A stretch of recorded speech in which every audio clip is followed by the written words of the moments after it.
அனைவருக்கும் என்னுடைய வணக்கத்தை தெரிவித்துக் கொள்கிறேன். நான் உங்கள் தோழி நகைச்சித்ரா. நம்முடைய வாழ்க்கையில நம்ம யாரோ ஒருவர் ஏதோ ஒரு காரணத்திற்காக கஷ்டப்படுத்திட்டாங்க அப்படின்ற பட்சத்துல, அவங்க நமக்கு செஞ்ச விஷயங்கள நாம திரும்பவும் செய்யணும் எந்த விதமான அவசியமும் கிடையாது.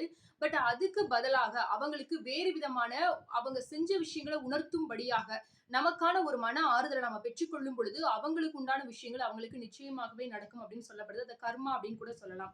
சோ இந்த மாதிரி உங்கள யாரோ ஒருத்தவங்க ஹர்ட் பண்ணிட்டாங்க அப்படின்ற பட்சத்துல நீங்க செய்ய வேண்டிய முக்கியமான விஷயம் என்ன அப்படின்னு பாத்துட்டீங்கன்னா, அதாவது அந்த இடங்கள்ல உங்கள நீங்களே குணப்படுத்திக் கொள்வதற்கு அந்த காயங்கள், அந்த அதிகப்படியான மன வருத்தங்கள சரி செய்து கொள்வதற்காக, அந்த இடங்கள்ல இருந்து நீங்க உங்கள தனிமைப்படுத்திக்கணும். அந்த இடத்துல இருந்து நீங்க மூவ் ஆன் ஆகணும் அப்படின்னு சொல்லப்படுது.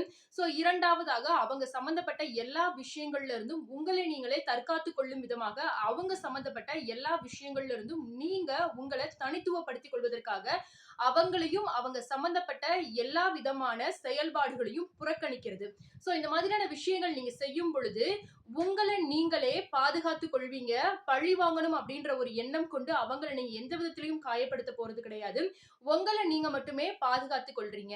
சோ இதே போல என்னுடைய வாழ்க்கையில இப்படிலாம் பண்ணிட்டாங்க. அவங்கள சும்மாவே விடமாட்டேன். அவங்கள ஏதாவது ஒரு விதத்துல ஏதாவது செய்யணும் அப்படின்னு சொல்லக்கூடிய உங்க ஃப்ரெண்டுக்கு இந்த ஒரு வீடியோவ ஷேர் பண்ணுங்க.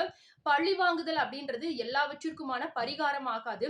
அதற்கு பதிலாக அவங்க மீண்டுமாக நம்மள எந்த விதத்திலயும் காயப்படுத்திராத அளவுக்கு நம்மை நாமே பாதுகாத்துக் கொள்றதா மிகப்பெரிய பழிவாங்குதல் அப்படின்னு சொல்லப்படுது.